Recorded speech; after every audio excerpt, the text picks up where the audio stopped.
Shalom saudara yang dikasihi Tuhan, selamat pagi.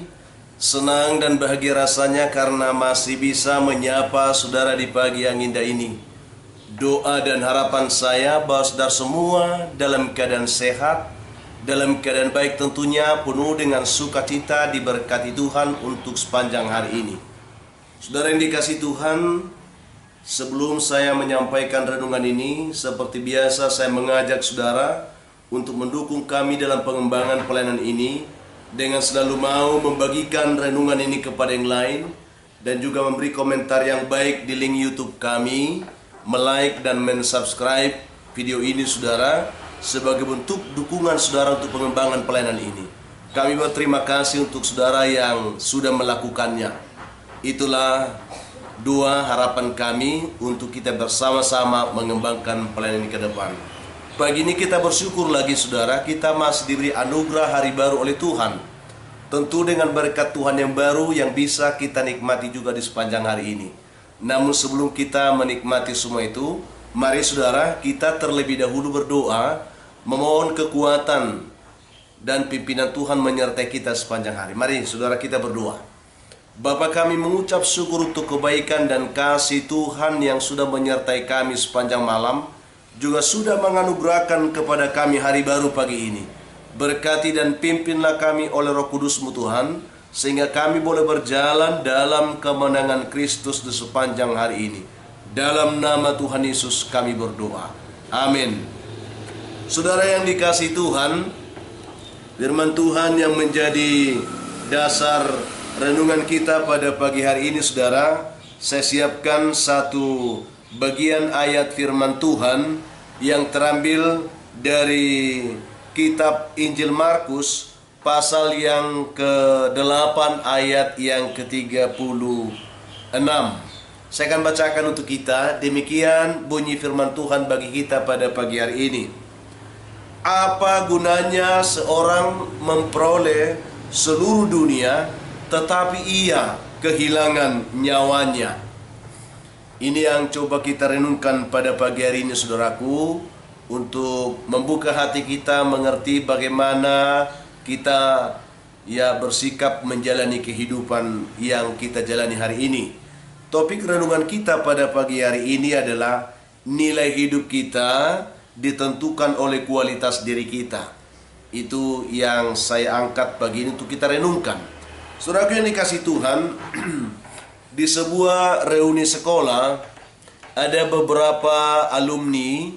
Pada saat acara reuni di sekolah itu selesai, mereka bersepakat untuk menjumpai seorang guru mereka yang sangat mereka kasihi. Mereka menjumpai guru ini di rumahnya saudara. Lalu ketika guru ini melihat para murid, mantan muridnya ini, dia begitu senang menyambut mereka di dalam rumahnya. Lalu ketika mereka sedang berkumpul, guru ini memperhatikan bahwa para mantan muridnya ini, mereka sedang asik dan begitu serius membicarakan segala kesuksesan dan keberhasilan masing-masing mereka di depan gurunya tersebut. Lalu sang guru tersebut, dia segera pergi ke dapur dan mengambil seteko kopi, kopi panas, dan beberapa cangkir yang berbeda-beda bentuk dan warnanya.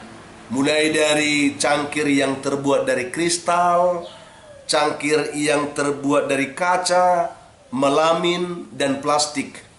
Ada bermacam-macam model dan bentuknya dan juga bahannya saudara. Lalu sang guru setelah dia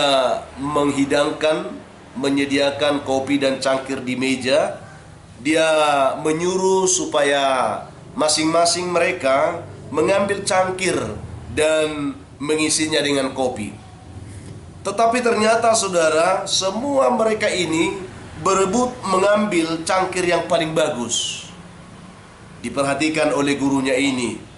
Lalu setelah mereka masing-masing mengisi cangkirnya dengan kopi dan mereka duduk di tempat mereka kembali, sang guru ini saudara berkata kepada mereka, memberi wejangan, memberi nasihat kepada mereka, berkata demikian, coba kalian perhatikanlah bahwa masing-masing kalian telah memilih cangkir yang bagus, dan kini yang tersisa hanyalah cangkir yang murah dan tidak menarik, bukan?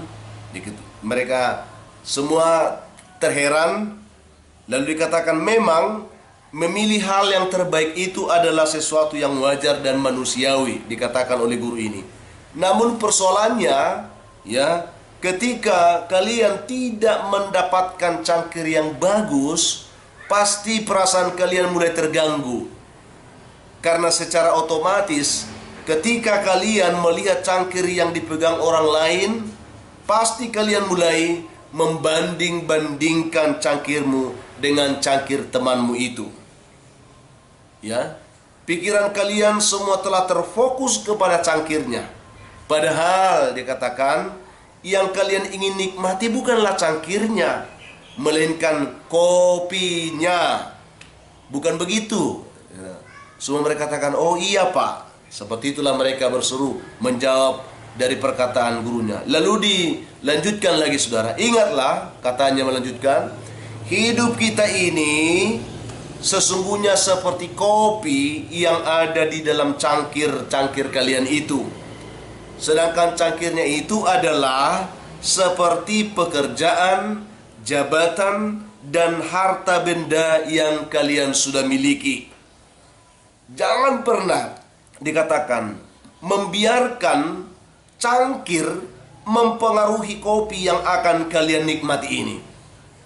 Karena cangkir bukanlah yang utama. Kualitas kopi itulah yang terpenting kalian rasakan, dikatakan. Jangan berpikir bahwa kekayaan yang melimpah, juga karir yang bagus, dan pekerjaan yang mapan itu merupakan jaminan kebahagiaan saudara. Itu konsep yang sangat keliru. Kualitas hidup kita ditentukan oleh apa yang ada di dalamnya, bukan apa yang kelihatan dari luar. Demikian guru yang bijak itu mengingatkan para mantan muridnya saudara, dan mereka semua pun tersadar. Akhirnya mereka semua mendapatkan pencerahan ketika mereka pulang dari rumah mantan gurunya yang bijaksana itu. Mereka mengerti arti hidup dan kualitas nilai hidup setelah diterangkan oleh guru tersebut.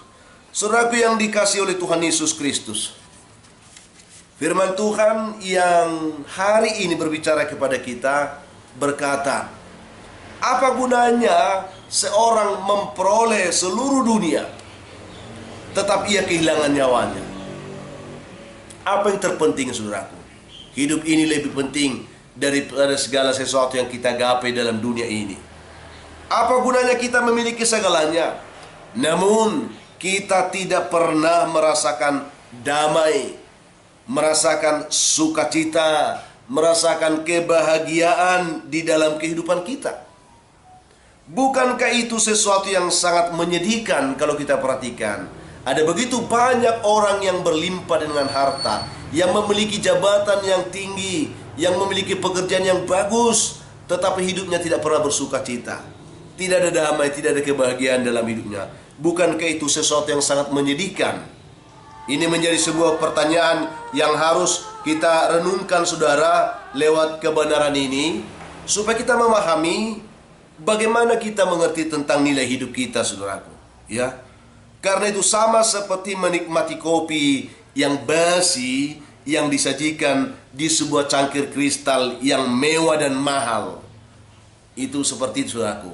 Karena kualitasnya tidak benar walaupun diisi dalam cangkir yang bagus, tetapi seperti menikmati kopi yang basi dikatakan.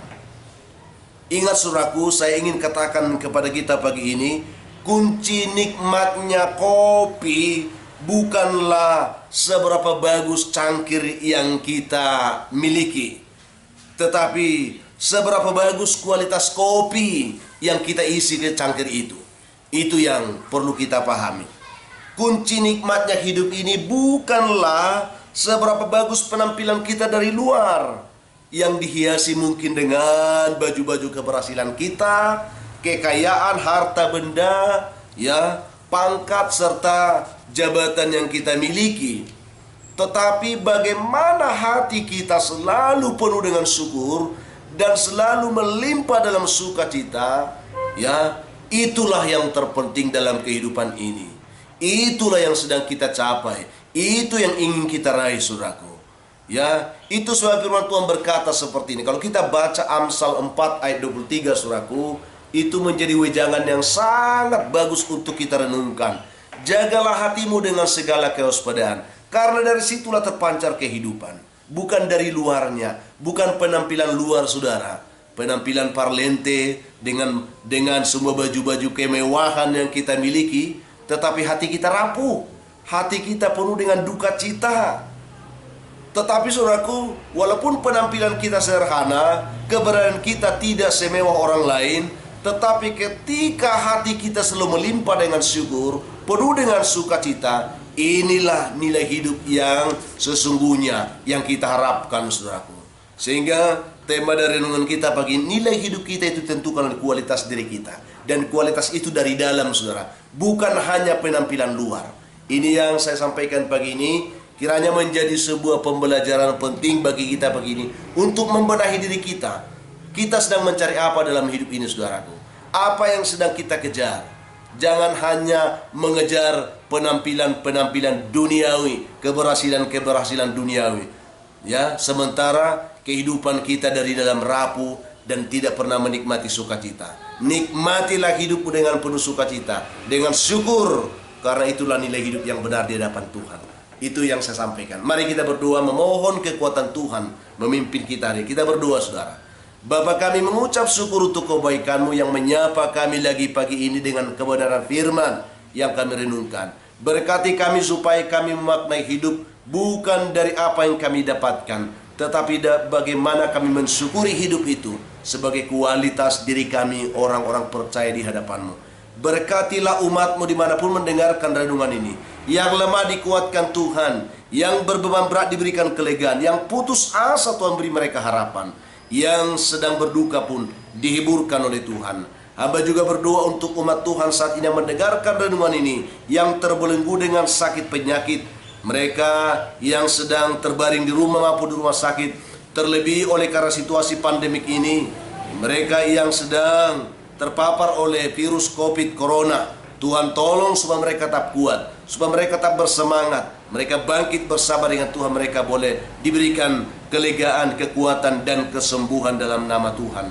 Hamba juga doakan anak-anak-Mu yang sedang mencari pekerjaan di hari ini, bukakan mereka lapangan pekerjaan yang baik, yang mencari jodoh diberkati Tuhan, yang mengharapkan keturunan, berkati buah kandungan mereka Tuhan. Hamba doakan anak-anak kami terus yang bergumul dalam pendidikan, berikan kepada mereka semangat belajar terlebih dalam masa pandemik ini. Juga Tuhan, hamba doakan di pagi ini ada anak-anak Tuhan yang mendengarkan renungan ini, mereka sedang bersuka cita karena mereka berulang tahun. Berkati kehidupan mereka, penuhkan sukacita mereka, ajar supaya mereka bersyukur kepada Tuhan, karena itu anugerah-Mu yang mereka nikmati. Ada begitu banyak juga umat Tuhan pagi ini yang mendengarkan renungan dan doa ini. Mereka sedang terbelenggu oleh persoalan beban hidup yang berat, oleh kuasa setan dan kuasa gelap. Dimanapun mereka berada, ketika mereka mendengarkan renungan doa ini, izinkan hamba berdoa, memohon berkat Tuhan atas mereka, menguatkan mereka, meneguhkan iman mereka, melepaskan, membebaskan, dan memberikan mereka kemenangan. Dalam nama Tuhan Yesus kami berdoa. Amin.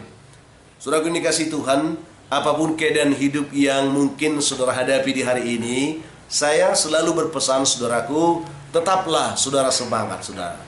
Jadi kuat dalam Tuhan, bersuka cita senantiasa dan mengucap syukur atas segala sesuatu. Itu pasti dikehendaki Tuhan dari hidup saudara di hari ini. Kalau saudara mempunyai beban, ada pergumulan hidup yang berat yang saudara hadapi hari ini, dan memang saudara rindu didoakan, hubungi kami saudara di nomor telepon yang tertera di layar saudara itu. Ada layanan doa kami sisipkan di situ. Hubungi kami. Kami siap membantu, mendukung saudara dalam doa. Itu komitmen kami, saudara. Dan kalau saudara memang diberkati Tuhan lewat renungan ini, saudara, pagi ini, Saya berharap saudara bagikan kepada yang lain, supaya banyak juga orang boleh diberkati Tuhan pagi ini. Itulah harapan kami. Akhirnya, saya Pendeta Linti Dongoran, Pendeta GKP di Jemaat Khusus Horisan Medan, menyampaikan sampai jumpa saudaraku di kesempatan lain. Tuhan memberkati saudara di hari ini. Shalom.